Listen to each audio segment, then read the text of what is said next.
Yeah, about pressure, just told me to really focus one race at a time.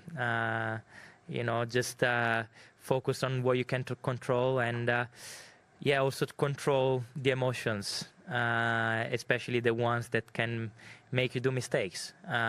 So, of course, those were the main advices. But yeah, other than that, it was an incredible experience to witness.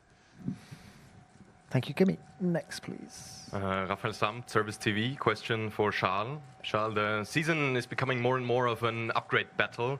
Everyone's bringing new parts to the cars. Is there a concern from your side that this will cause some issues later on in the season regarding the budget cap?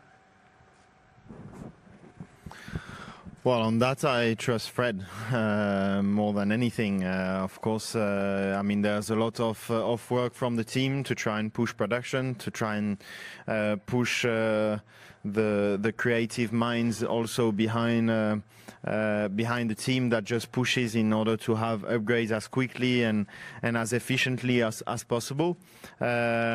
And I'm sure Fred is on top of that. So am I worried? I am not, because I fully trust Fred.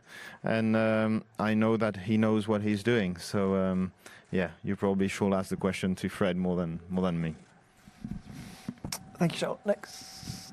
Alessa Naujoks, RTL Germany. Question to Charles. Charles, you won your first ever race here in Spa. So what does that track mean to you, and does it give you a special feeling coming back here? Yeah, it's a very, very special track. I think it's a track that we all enjoy as drivers, and surely I think I feel always special to come back here. I think for two reasons. One, obviously for my first win, which is a moment you never forget, but it's also where I've lost a friend of mine, Antoine, and so whenever I come back here, he's always in somewhere in my mind. So yeah, for these two reasons, there's always a particular and special feeling coming here, but it's a track I really enjoy. I'm looking forward to try it. I think in Silverstone, obviously with those new cars, we were all very skeptical about how it will feel like, and I think I kind of carry a little bit that feeling on a track like this, hoping that it will be as exciting as it used to be. But it was much better than what I expected in Silverstone. So I hope it will still remain an iconic track, even with this new generation of cars. Thank you, João. Next. Yeah, Roldan Rodriguez from DAZN Spain. A question to Charles, a little bit more about Mad Ring. Spa-Francorchamps has his August, Silverstone has his Beckett's Magots. Do you feel like La Monumental, the Camber Corner, has the soul to become a special corner? And also about the layout, do you feel like it's gonna fit well with your style? Yeah, I mean, La Monumental, no? It's called, yeah. It's a very, very special corner. It's a corner where I feel in qualifying we'll have to, I want to say it in a polite way, but we'll have to be very brave because it's going to be on the limits, and so that's going to be really cool. I think it's going to be a really cool corner, and yes, I do believe it can become one of the most iconic corner of the season, especially once the grandstand will be built, and I think that will add also to the experience of that corner. Can it fit my driving style? I mean, I like city tracks in general, so I have little doubts I'll love Madrid, and whether it will fit me or not, I don't really know. But one thing for sure is that you'll have to go full commitment, and this I always enjoy it in tracks, in city tracks. Charles, how different is that bank corner to the final corner at Zandvoort?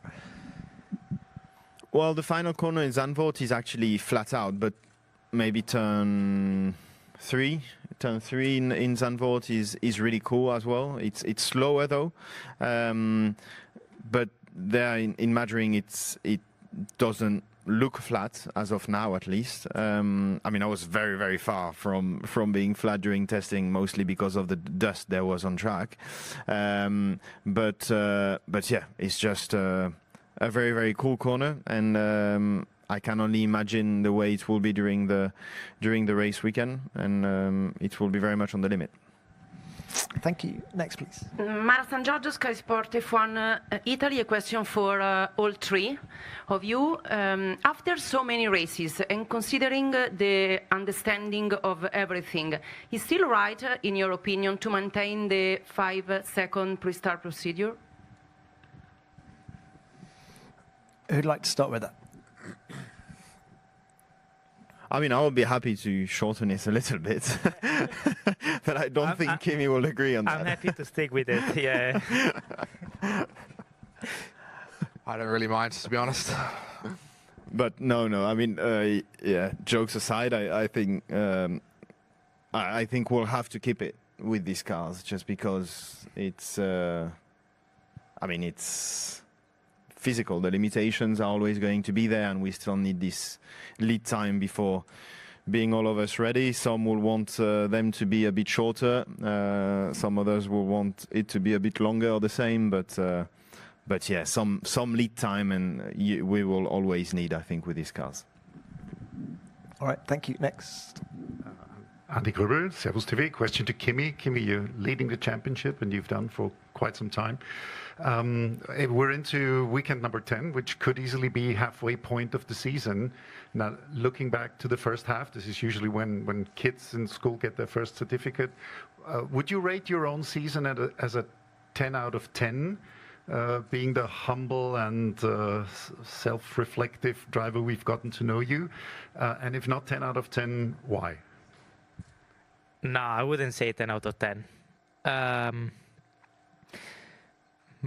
You know, for a few reasons. First one, Australia, FP3. That was not good because then, well, I almost missed qualifying. But then we couldn't set up the car properly and stuff like that. So I just compromised a bit the end of the weekend. Then I would say Japan. Yes, I did win in Japan, but I had a really bad start. And obviously, we extended the stint, and then we were lucky with the safety car. And then I would say recent one, yeah,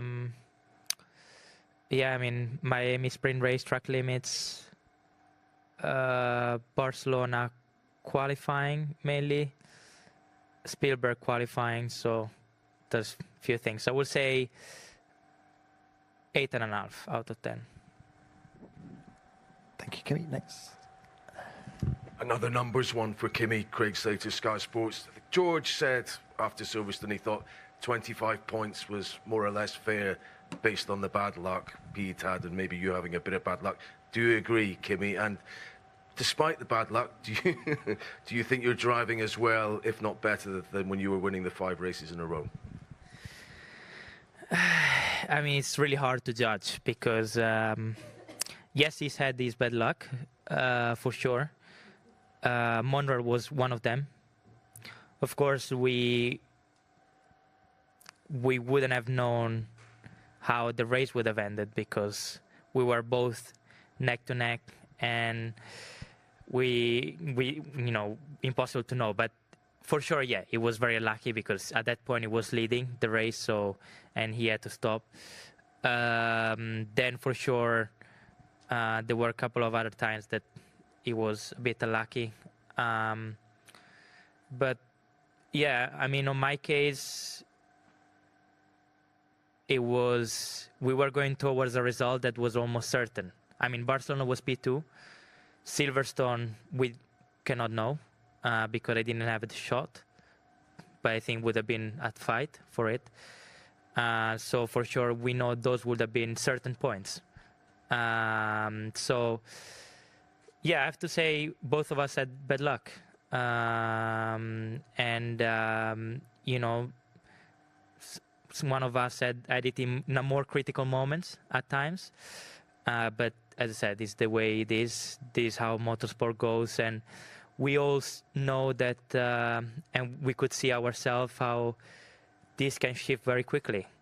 As a team, definitely reliability has not been as our strongest point and we've realized ourselves that is something that we need to keep working on, because for example, Ferrari seems very strong on that side. So we just need to make sure, and I know the team is working super hard to make sure that these things don't happen. But I think if I look back after this week 10, if we look, me and George, we lost lots of points. And then if you look at the Constructor Championship balance, is definitely a big hit. But as I said, as drivers, in this case, me and George, we just try to do our best, and we try to make sure we use every opportunity we get.